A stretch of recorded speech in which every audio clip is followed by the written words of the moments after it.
بسم اللہ الرحمن الرحیم۔ السلام علیکم۔ ہماری کلاس میں ایک نیا لڑکا آیا تھا جس کا نام سمت تھا۔ سمت کے لیے کچھ دن تو اسکول کا ماحول اجنبی رہا، پھر وہ رفتہ رفتہ شناسا سا ہو گیا۔ وہ کلاس روم میں میرے ساتھ ہی بیٹھتا تھا، لہٰذا میری اس کی اچھی دوستی ہو گئی۔ ایک دن وہ کچھ اداس سا نظر آ رہا تھا۔ میں نے اس سے سبب پوچھا، لیکن اس نے بات کو ٹالنا چاہا۔ آخر مسلسل اصرار پر اسے ہتھیار ڈالنے ہی پڑے۔ پھر جو کہانی اس نے سنائی کچھ یوں تھی۔ میرے ایک بھائی کا نام علی تھا۔ وہ مجھ سے 5 سال بڑے تھے۔ وہ بھی میٹرک کرنے اسی اسکول میں آئے تھے۔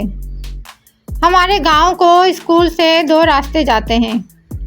ایک راستہ صاف ستھرا ہے، اس سے گزرتے ہوئے پاس چھوٹے کسانوں کے گھر آتے ہیں، لیکن وہ راستہ خاصا طویل ہے، جبکہ دوسرا راستہ قدرے چھوٹا ہے، لیکن پرانے درختوں جھاڑیوں سے گزر کر ہمارے گاؤں پہنچتا ہے۔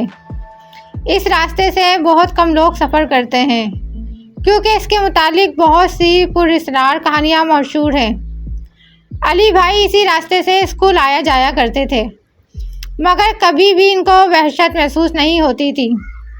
امی نے سمجھا کر تھک چکی تھی کہ اس راستے سے نہ آیا جایا کرو، مگر علی بھائی ماننے والے نہیں تھے۔ اس راستے کے بارے میں مشہور تھا، وہاں جنات کا قبیلہ آباد ہے۔ کبھی کسی شخص کو وہاں ایک دلہن زیورات سے لدی پھندی دکھائی دیتی تھی، کبھی سفید لباس میں ملبوس لوگوں کا ایک قافلہ گزرتا نظر آتا، اور کبھی لوگوں کا مجموعہ جو ایک سردار کے سامنے بیٹھا دکھائی دیتا۔ اس طرح کی ناقابل یقین کہانیاں لوگ اس راستے کے بارے میں سنایا کرتے تھے۔ علی بھائی ہمیشہ اس شارٹ کٹ راستے کو منتخب کرتے۔ ماں کے علاوہ ابو، امی اور میری چھوٹی بہن ان کو سمجھاتے، مگر ان پر کوئی اثر نہیں ہوتا تھا۔ ایک دن علی بھائی آئے تو کچھ گمسم سے تھے۔ انہوں نے کھانا بھی نہیں کھایا۔ ماں کے پوچھنے پر انہوں نے کہا کہ مجھے آج کچھ زیادہ ہی تھکن محسوس ہو رہی ہے، برائے مہربانی مجھے کچھ دیر آرام کرنے دیں۔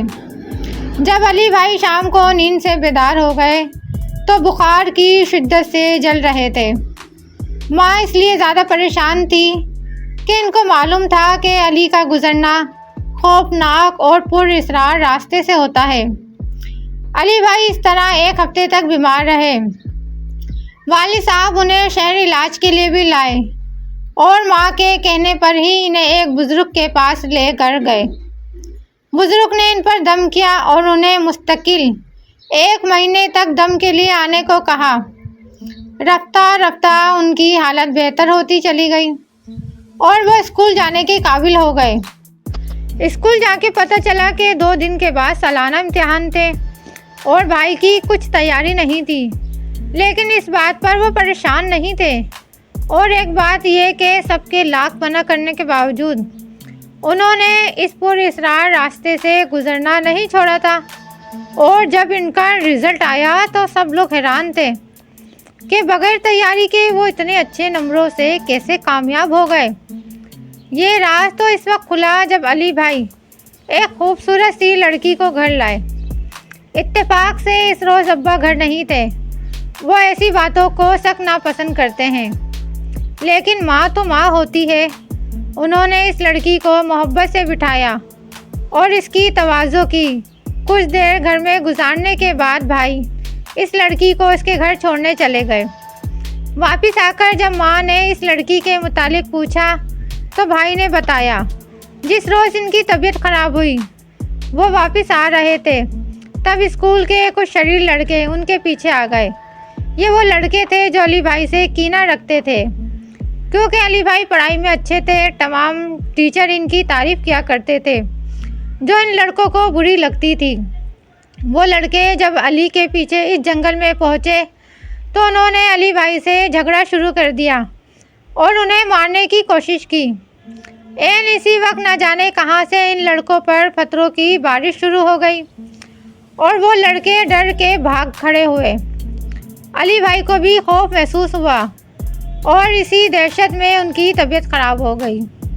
جب طبیعت سنبھلی اور انہوں نے دوبارہ اسکول جانا شروع کیا تو ایک بار پھر ان کے دل نے اسی راستے سے گزرنے کی خواہش کی اور وہ نہ چاہتے ہوئے بھی اس راستے پر آ نکلے۔ ابھی وہ اس راستے کے درمیان میں ہی پہنچے تھے کہ پیچھے سے کسی نے اسے آواز دی کہ میں نے تمہارا انتظار 1 مہینے تک کیا ہے، میں روز تمہارے لیے یہاں پر کھڑی رہتی ہوں۔ جب اس طرح کے جملے علی کے کانوں سے ٹکرائے تو ان کی تو جیسے جان ہی نکل گئی۔ جب اس نے پیچھے دیکھا تو ایک ہم عمر خوبصورت سی لڑکی کو پایا جو ایک درخت کی شاخ سے لٹکے جھولے میں جھول رہی تھی۔ بولو اتنے دن تم کہاں تھے؟ مگر علی میں کچھ بولنے کی ہمت کہاں تھی۔ خوف سے ان کا دل دھک دھک کر رہا تھا اور پیشانی پسینے سے چمکتی دکھائی دے رہی تھی۔ کون ہو تم؟ علی نے سوال کیا۔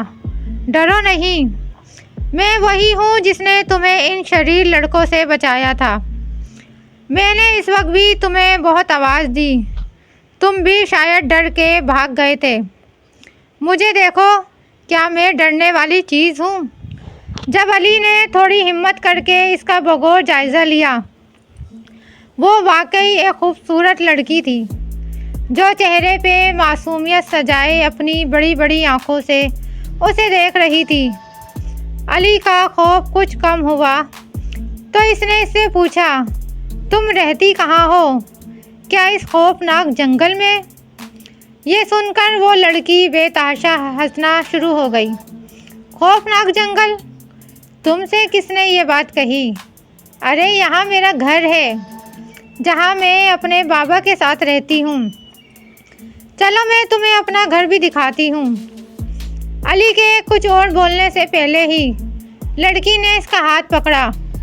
ابھی وہ 2 قدم ہی چلے ہوں گے کہ علی کو دائیں بائیں مکانات کی قطاریں نظر آنے لگیں۔ ادھر ادھر لوگ بھی کام کرتے نظر آ رہے تھے، کچھ لوگ گھر کی طرف جا رہے تھے، کہیں کچھ بچے بھی کھیلتے نظر آ رہے تھے۔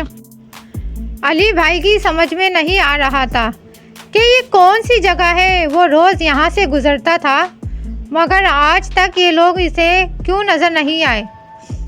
آخر علی نے لرزتی آواز کے ساتھ یہ سوال لڑکی کے سامنے رکھ دیا، یہ کون لوگ ہیں؟